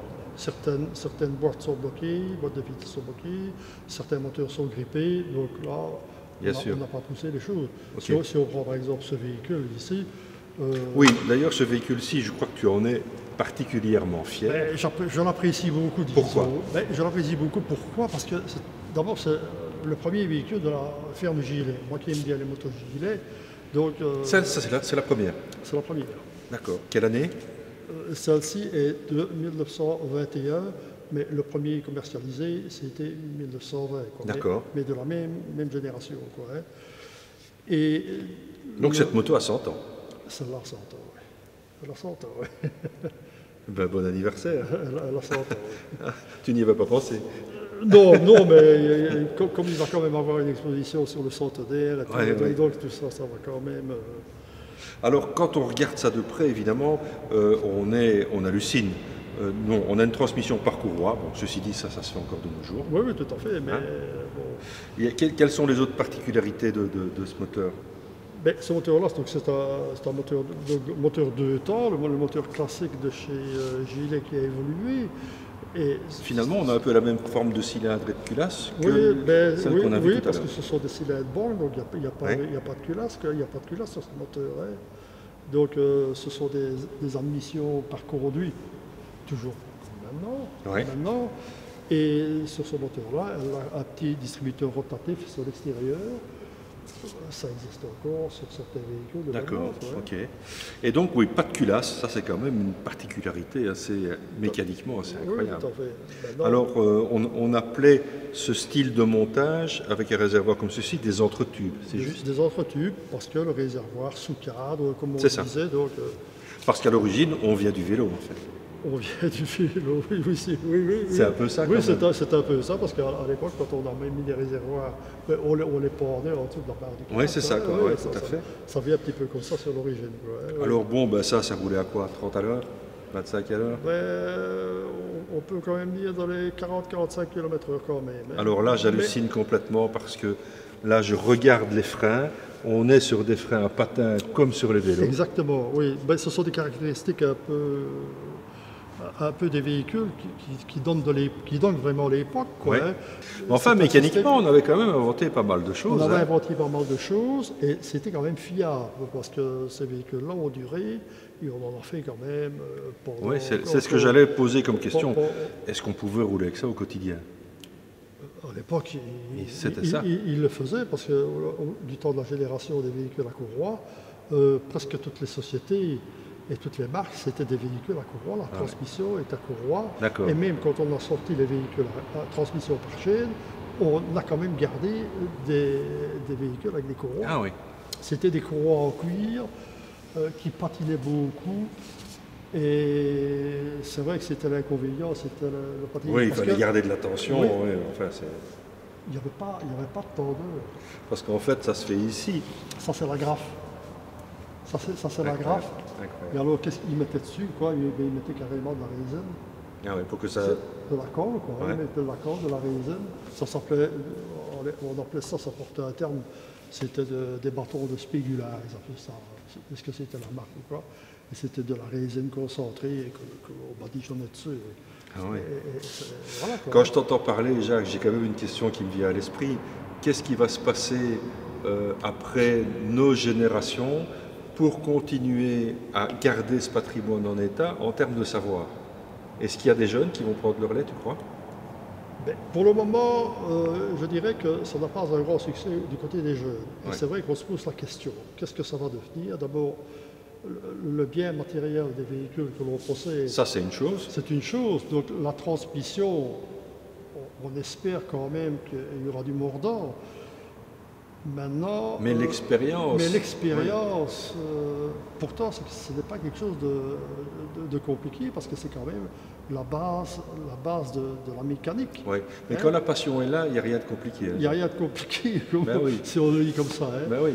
Maintenant, c'est vrai qu'à l'heure actuelle, pour les véhicules de maintenant, c'est beaucoup des remplacements de pièces. Donc, il n'a pas tellement de théorie autour de ça. Donc, on peut quand même se poser des questions Il y a des grosses questions à se poser de savoir. Mais je pense quand même que les enfants des collectionneurs, il y a quand même... C'est à espérer. Mais bon, la bulle se rétrécit. La bulle se rétrécit. Pour parler de termes qu'on emploie beaucoup pour le moment. Mais moi, si je prends par exemple mon exemple, moi j'ai été mordu par ça lors de l'exposition en 1971 ici au musée de la Vie-Wallonne. D'accord. Donc ça fait déjà des années. Donc peut-être que cette exposition va susciter des vocations. Je suis très étonné parce que depuis l'ouverture de l'exposition, j'ai quand même pas mal de contacts avec des gens Au début, il n'y avait pas mon téléphone, et alors j'avais des références et des gens à contacter. Et en fait, les gens qui me contactent, ce sont des gens qui ont 35, 40, 45 ans. Donc ce sont des gens beaucoup plus jeunes qui ont des véhicules de leur famille et qui me posent des questions, qu'est-ce que je dois faire? Ah oui, d'accord. Donc quelque part... Il y a quand même des questions qui se posent. Il y a des questions qui se posent et ça me fait plaisir. Oui, je peux imaginer. Et je suis le premier parce que j'y cours. Je suis le premier parce que si on pouvait un petit peu savoir tout ça. Donc, c'est plein de conseils, plein d'explications. Allez, il y a de l'espoir. Enfin, ça me fait plaisir. Quoi. Ouais, il y a un peu d'espoir de ce côté-là. Ok. Ce ne sera pas la masse, mais je pense quand même qu'on y arrivera. Allez. Bon, allez, viens, on va aller voir un peu plus loin. Jacques, ici, on est devant une collection de casques. Et là, on se rend compte que aussi l'équipement a vachement évolué depuis les années, depuis les balbutiements de la moto. Et c'est quelque chose que je vous propose de retrouver puisque ce mois-ci, le Dr Grimm va nous parler de l'équipement.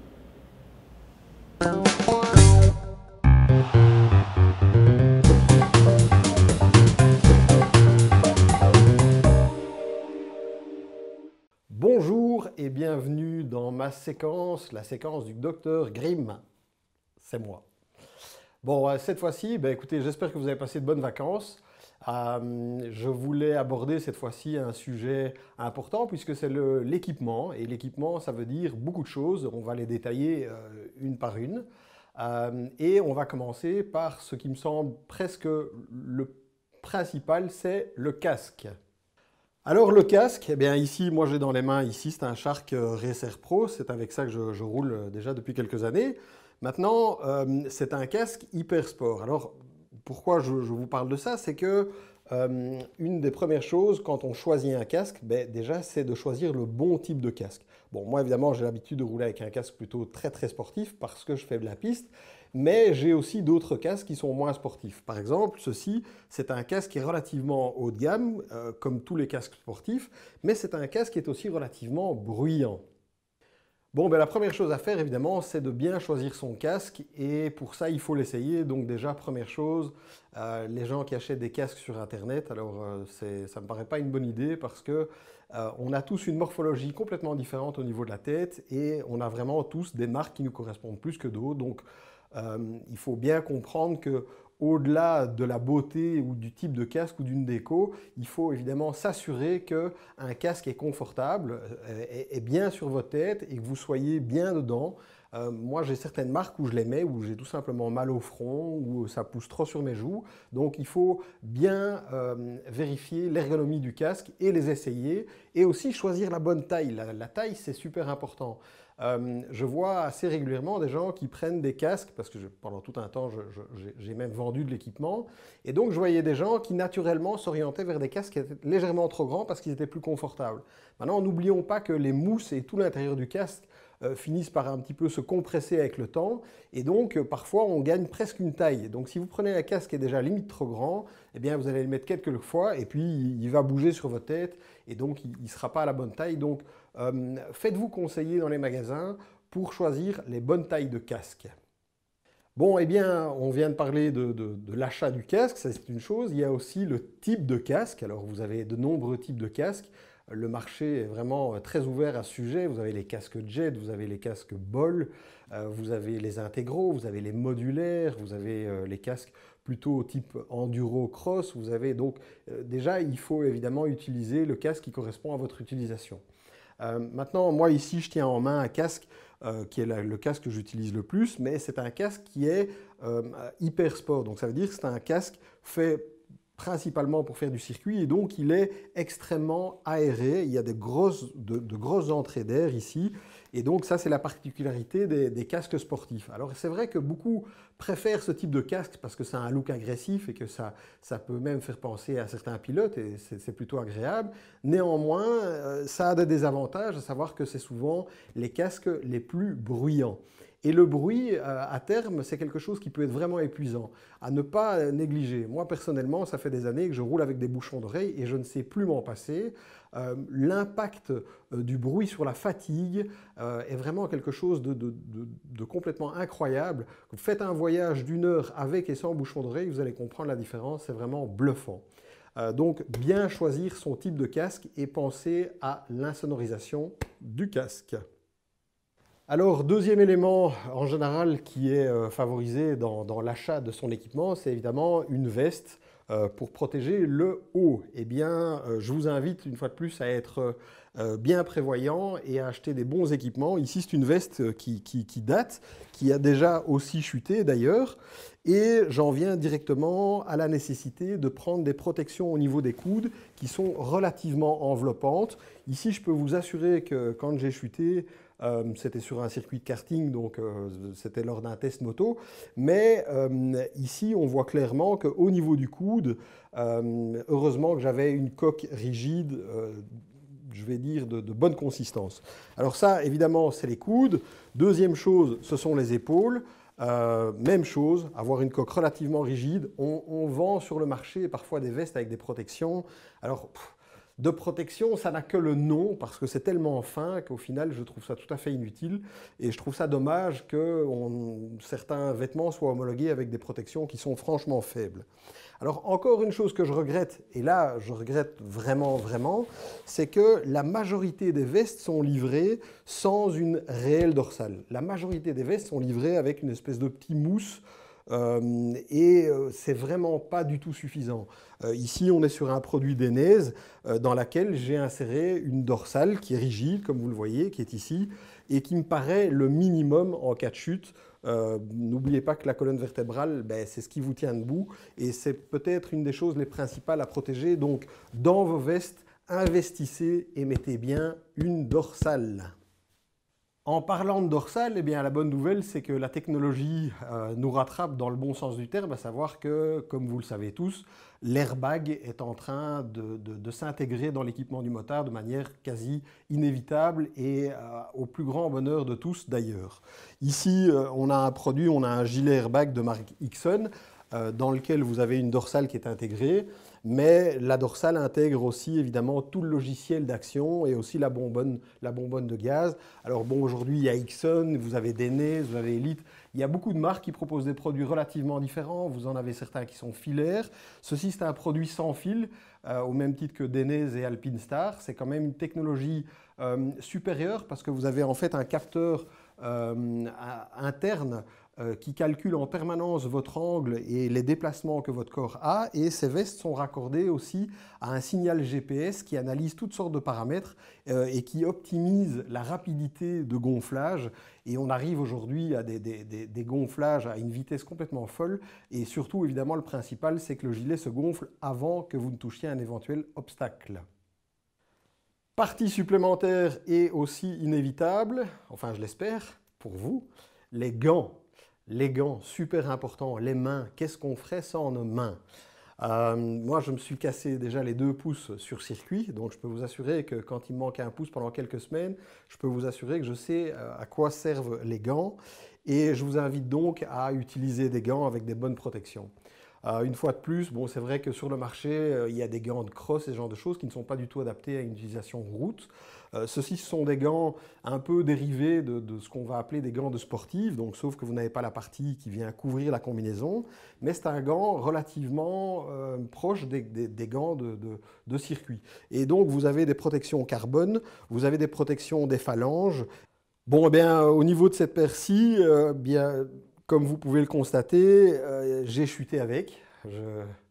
Je teste vraiment le matériel. Ça, c'est le gros avantage. C'est pour ça qu'on m'aime beaucoup comme journaliste. C'est que je peux en parler vraiment.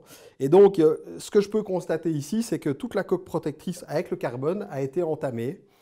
Et que si j'avais eu des gants de type synthétique ou sans coque de protection au niveau des articulations supérieures, eh bien, ma main ne serait pas dans l'état dans lequel elle est aujourd'hui. Et donc, il faut vraiment ne pas hésiter à prendre des gants avec des bonnes protections. Évidemment, ce qu'on essaye d'avoir, et c'est ce que tous les constructeurs de gants font, c'est d'essayer d'avoir le plus de sensibilité possible à l'intérieur et avoir des gants relativement souples. Néanmoins, ici, eh bien, par exemple, sur la paume de la main, eh bien, vous avez une protection supplémentaire en plastique bien rigide.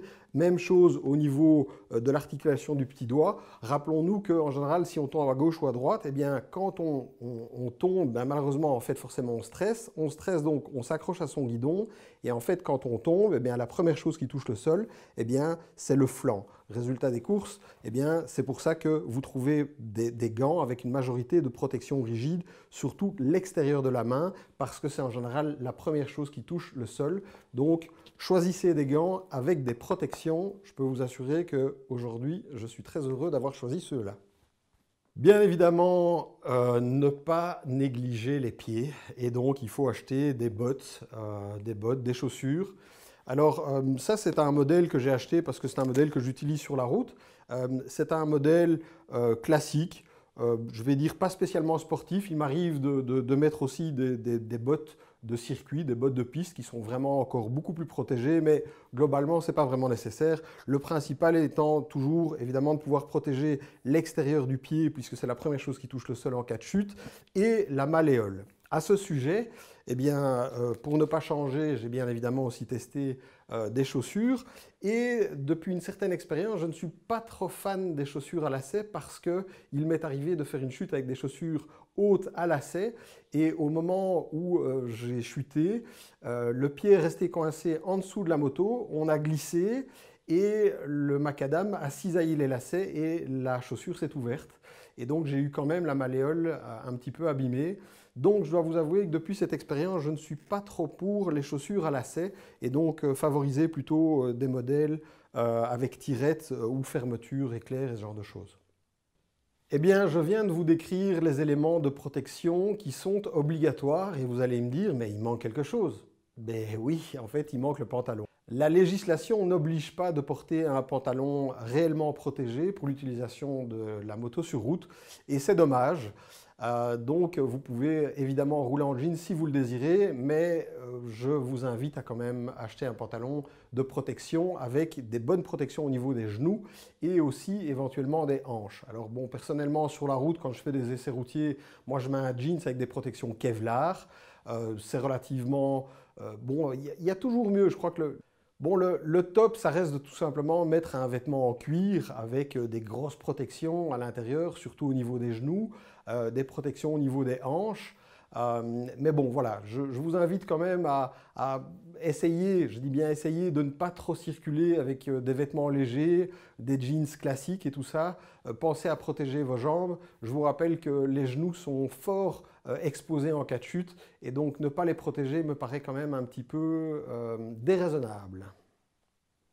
Bon, il est évident que tous ces accessoires ont un prix et que effectivement, ça représente un sacré budget quand on veut bien s'équiper, mais comme on dit souvent, enfin comme on en parle souvent, eh bien on dit, ok, qu'est-ce que coûte un équipement et qu'est-ce que coûte un membre? Qu'est-ce que coûte une chute? Qu'est-ce que coûte une hospitalisation? Pensez-y. Bon, c'est une petite anecdote, mais je me rappelle très bien, le jour où j'ai décidé de commencer à rouler sur circuit, j'étais tombé sur des pilotes expérimentés qui m'ont dit « Arnaud, si tu t'équipes, équipe-toi comme il faut parce que chuter, tu vas chuter. » Bon.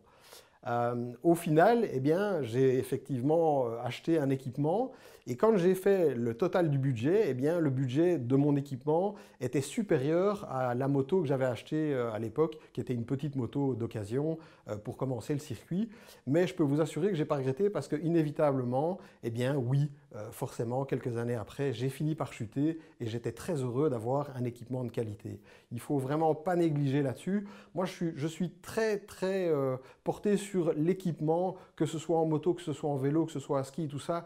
Je trouve ça dommage de ne pas utiliser toutes ces choses, toutes ces évolutions pour la sécurité, de ne pas en profiter et de parfois, pour un mauvais choix, eh bien, se retrouver avec un handicap, avec une blessure qui fait mal pendant longtemps ou une hospitalisation ou un moment qu'on aurait préféré ne pas vivre. L'équipement, c'est la vie, profitez-en. Bon, vous l'aurez compris, l'équipement, jamais sans. Il y a le cadre légal qu'il faut respecter, donc en fait il faut tout mettre sauf le pantalon qui n'est pas obligatoire mais que je vous invite à utiliser bien évidemment. Et puis faites les bons choix, essayez, comparez, voyez bien, il y a des évolutions techniques incroyables au niveau de l'équipement, intéressez-vous à ça et surtout usez-en un maximum, l'équipement c'est la vie.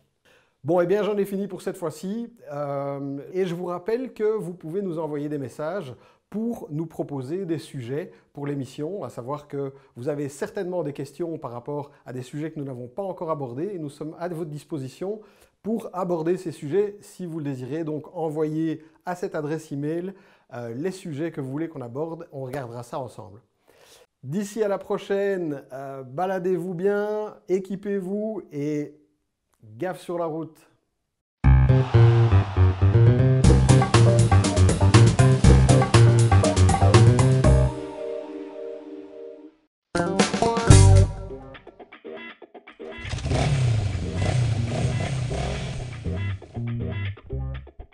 Quand on roule à moto, ce panneau est souvent synonyme de plaisir.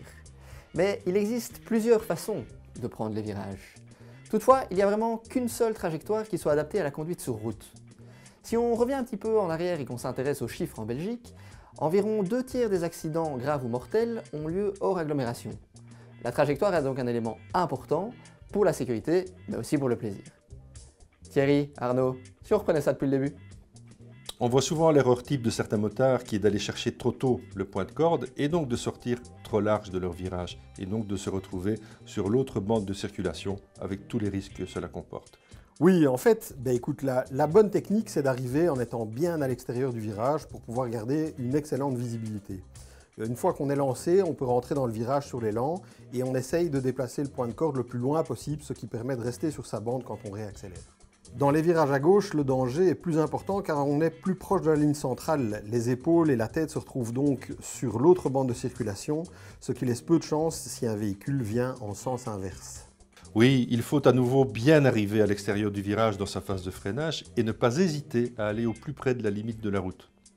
Cela donne l'avantage d'ouvrir le champ de vision et lorsqu'on a le champ de vision libre, on peut aller chercher son point de corde et remettre les gaz afin de s'extirper du virage. Ok Jérémy, mais on fait quoi si on arrive trop vite? La phase de freinage a lieu avant le virage. Lorsqu'on arrive dans celui-ci, il est important de lâcher les freins, surtout le frein avant qui a tendance à verrouiller la direction. Par contre, si on est toujours trop rapide, on peut bien entendu utiliser le frein arrière qui va ramener la moto vers l'intérieur du virage. Le plus important, c'est de bien garder à l'esprit que l'on va là où l'on regarde. Bon, maintenant que vous savez tout ça, bonne route et surtout prudent dans les virages. William, bonjour. Bonjour Thierry. William, on s'est rencontrés tout au début de cette aventure. Tu es une des chevilles ouvrières de cette exposition. Tu y travailles depuis le début de sa conception. Et quand on s'est rencontrés, tu étais un peu à 250 000 km du monde de la moto. Et finalement, tu as découvert un monde qui t'était totalement inconnu. Oui, tout à fait. Et c'était extraordinaire de découvrir notamment l'histoire ici à Liège, dans le bassin liégeois, de la moto. Bien sûr. Parce qu'en faisant nos recherches, on a découvert vraiment des prix incroyables que l'on a remportés. La fabrication de grandes motos qui étaient connues dans le monde entier. Ouais. Et donc ça, c'était déjà une incroyable découverte. Toi, tu ignorais totalement ça. Que j'ignorais totalement et que beaucoup de gens finalement ont oublié. Et donc ça nous tenait à cœur justement de remettre cette histoire en avant ici au musée. Et surtout, le deuxième aspect qui était vraiment très enrichissant, c'était le côté humain. Ouais. Parce que durant la préparation de cette exposition, on a surtout rencontré des hommes et des femmes derrière ces motos, des passionnés qui nous ont vraiment partagé leur savoir avec un grand plaisir. On t'a ouvert des portes, en fait. On nous a ouvert des portes incroyables. On a découvert vraiment de grandes collections inconnues du public, des informations vraiment super intéressantes. Et tout le monde vraiment a contribué à cette exposition, mais avec grand plaisir. Alors, c'est une exposition passion, et je m'aperçois qu'en fait, tu en parles avec passion, parce qu'on dirait que ce monde t'a un peu séduit. Ah, tout à fait, effectivement. Rien que déjà la machine, je n'étais pas du tout motard, et puis là, je découvre vraiment des belles pièces, même esthétiquement, qui font envie. Mais c'est pas ton fonds de commerce, toi, ça. Tu as quoi comme formation? Je suis historien de l'art. D'accord. Donc c'est plutôt la base. Oui, mais tu es quand même sensible aux belles formes et aux choses... Ouais, d'accord. Donc finalement, Alors peut-être que si Léonard de Vinci avait vécu maintenant, il aurait peut-être dessiné des motos. Tout à fait, effectivement, et ça aurait été très intéressant. Ah oui, ça je trouve aussi. L'organisation d'un tel événement, l'organisation d'une telle exposition avec une telle qualité de scénographie, de mise en scène, de restauration de motos, de panotage, d'explication, c'est un boulot dingue. Oui, et en fait, on a la chance ici au musée d'avoir une grande équipe avec pas mal de compétences. On a une équipe scénographique, technique, artistique avec qui on collabore étroitement. Et donc, c'était vraiment un dialogue tout au long de l'exposition. Ouais. Et rien qu'une difficulté qui n'a l'air de rien dans l'exposition, c'était justement pouvoir mettre les motos droites et non sur leur béquille. Oui, ça c'était un des défis majeurs, parce qu'en fait quand on regarde l'exposition, on la voit ici derrière nous, on a l'impression que ces motos, il n'y a plus que le bruit du moteur et elles roulent. Oui, tout à fait. Et justement d'ailleurs, on a été un peu plus loin en proposant pour certaines motos la possibilité de pousser sur un bouton pour écouter ce bruit du moteur, pour vraiment la rendre vivante. Et donc chaque moto a un pied qui lui est pratiquement propre, qui permet de la présenter absolument verticale, posée sur ses pneus. Donc ça c'est quand même génial. Oui, ça c'est quand même génial. Il y a eu d'autres défis et d'autres choses un peu particulières qui vous ont vraiment posé des problèmes, ou une anecdote un peu rigolote même. Bon, évidemment, contexte oblige avec le Covid, on a dû reporter l'exposition forcément, et du coup on a dû prolonger les délais par exemple de nos prêteurs, et on sait bien qu'une moto c'est vraiment un bébé, c'est vraiment quelque chose de très précieux pour les prêteurs, et donc voilà, ça il a fallu vraiment pouvoir parler avec les prêteurs qui ont été très ouverts, et on les remercie encore, pour pouvoir prolonger notamment dans ce contexte très particulier le prêt de leur moto. D'accord, donc si je comprends bien, certaines machines de l'exposition ici sont des machines qui n'appartiennent pas au musée de la vie wallonne, mais à certains collectionneurs privés. Oui, tout à fait. D'accord. Tout à fait, parce que justement, nous, on a une grande collection ici au musée de la vie wallonne, mais on voulait les compléter avec quelques pièces manquantes que l'on n'avait pas et que des prêteurs, des passionnés nous ont prêté volontiers. Alors, dernière question, peut-être un peu piège, mais tu as envie de devenir motard maintenant ? Eh bien, je pense, oui, tout doucement m'y mettre, effectivement. C'est vrai ? Oui, tout à fait. Et tu as le permis ? Non, je n'ai pas encore le permis. Bon, il va d'abord falloir passer par là. Tant qu'on parle de permis, évidemment, on va parler aussi de jeunes, parce que la moto a toujours été quelque chose qui a attiré les jeunes. D'abord parce que c'était peut-être un moyen d'accéder à de la mobilité et à de l'indépendance à moindre prix. On peut rouler sur un 2 roues à partir de 16 ans, et puis après arrive la grande épreuve des permis moto, et je voudrais en fait qu'on en parle un peu et présenter une machine qui est la Triumph Street Triple S, qui est présentée ici en version A2, c'est-à-dire en 35 kW pour les jeunes permis, et j'ai rencontré un jeune permis avec qui nous allons essayer cette moto. Peut-être que ça te donnera l'idée toi aussi de passer ton permis, et on aura toujours l'occasion d'en reparler tous les deux. Avec plaisir. On va découvrir la Street Triple.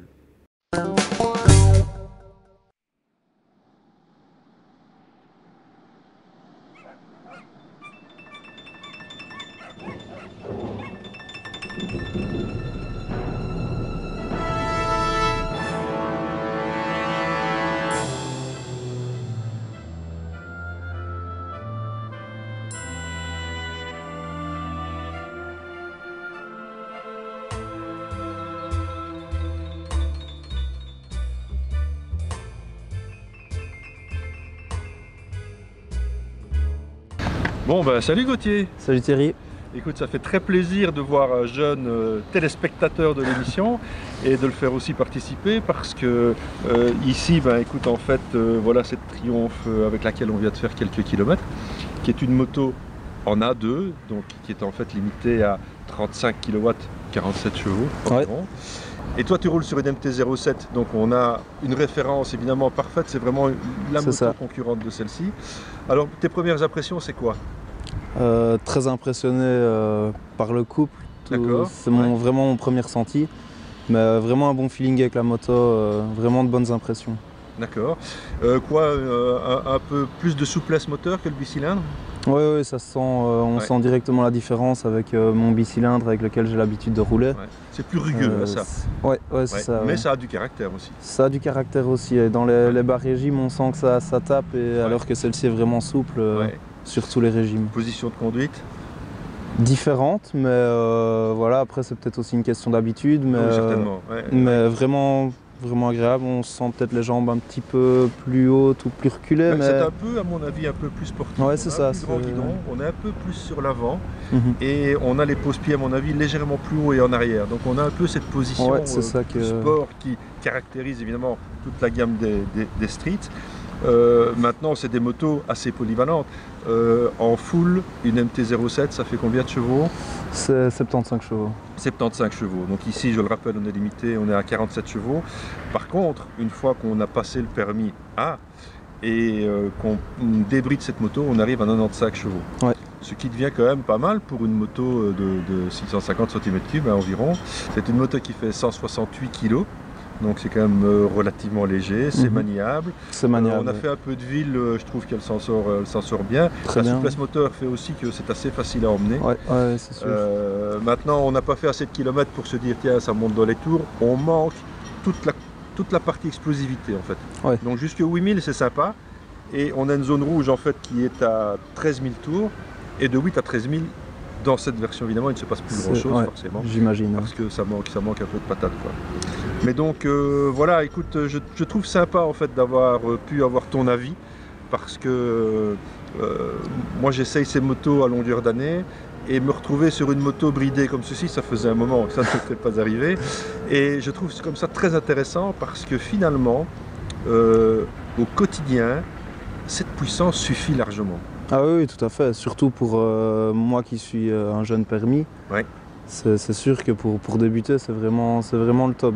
Oui, vraiment, hein, tout à fait. Vraiment. Et c'est des motos où on peut vraiment recommander aux jeunes permis, évidemment, parce que légalement, il faut bien se coller l'A1, l'A2 et puis le A, ça c'est sûr. Mais ensuite, peut-être même pour ceux qui ont un peu moins d'expérience, peut-être aussi, pourquoi pas, pour une dame qui tombe amoureuse de ce style de moto, qui la prend peut-être en A2 pour commencer, pour apprivoiser la machine, pour commencer à s'habituer à ses réactions, à la manière dont elle roule.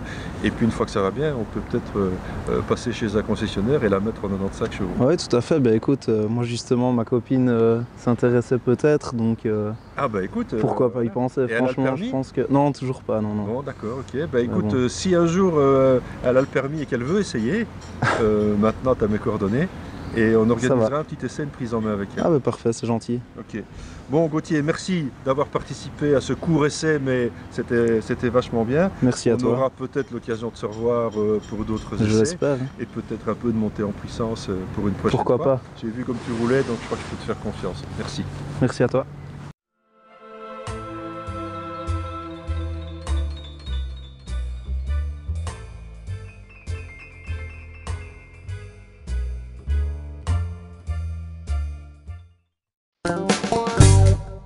Bon, Céline, William, Jacques, merci de m'avoir reçu, mais surtout merci d'avoir organisé, d'avoir mis en scène ces véhicules extraordinaires. Vous avez un écrin qui est fantastique.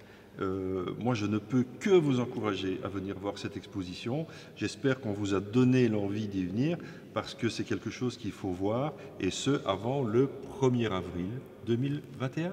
4 avril. Le 4 avril, on a gagné 3 jours. Ça, c'est pas mal. Le mois prochain, nous vous parlerons encore d'histoire, en fait, avec la BMW GS qui fête ses 40 ans. Encore une belle émission en perspective. On se retrouve dans un mois, et d'ici là, les gars, gaffe sur la route. La passion de la moto, c'est Moto-Kayser à Limerlé dans les Ardennes. Visitez motokayser.com. Ouvert tous les dimanches après-midi.